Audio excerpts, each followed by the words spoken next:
trading কেলেংকাৰী এই কেলেংকাৰী আৰম্ভ হ'ল এই যেটো প্ৰবঞ্চনা ঠগ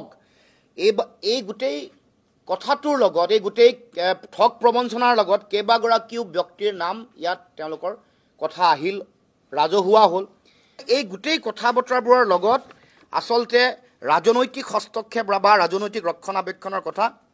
ইতিমধ্যে মানুহৰ মুখলৈ আহিছে মানুহৰ সকলোৱে দৃষ্টিগোচৰ হৈছে সেই কাৰণে আমি দাবী জনাইছো যে এই বিষয়টোৰ তদন্ত হ'ব লাগে এগৰাকী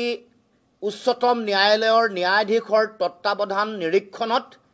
CBI তদন্তৰ ব্যৱস্থা কৰিব লাগে কাৰণ এই গোটেই বিষয়টোৰ লগত এটা ব্যাপক এটা যন্ত্ৰ ব্যাপক এটা ৰেকেট জড়িত হৈ আছে আমি দাবী উত্থাপন কৰিছো যে তদন্ত হ'ব লাগে CBI তদন্ত কিন্তু উচ্চতম ন্যায়ালয়ৰ নিৰীক্ষণ তত্ত্বাৱধানত হ'ব লাগে অন্যথা এই সকল অপৰাধী হাত হাৰি যাব এই যে ধনসমূহ এই যে ধন সাধাৰণ ৰাইজৰ যিবোৰ ধন ৰাজনৈতিকভাৱে যাতে এই ধন ব্যৱহাৰ নহয় তাৰ কাৰণে উচ্চতম ন্যায়ালয় আৰু CBI কথাটো নিৰীক্ষণ ৰাখিব লাগিব ষ্টক ট্ৰেডিংৰ নামত যেটো ফ্ৰডুলেন্ট ট্ৰানজেকশন হৈছে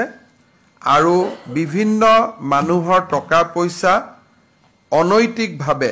ডিপজিটৰ নামত লৈ তেওঁলোকে নিজৰ ব্যক্তিগত স্বাৰ্থত ব্যৱহাৰ কৰিছে তেনেকুৱা 32টা গোচৰ CBI দিবৰ কাৰণে সিদ্ধান্ত গ্ৰহণ কৰিছে আৰু এই গোটেই 32টা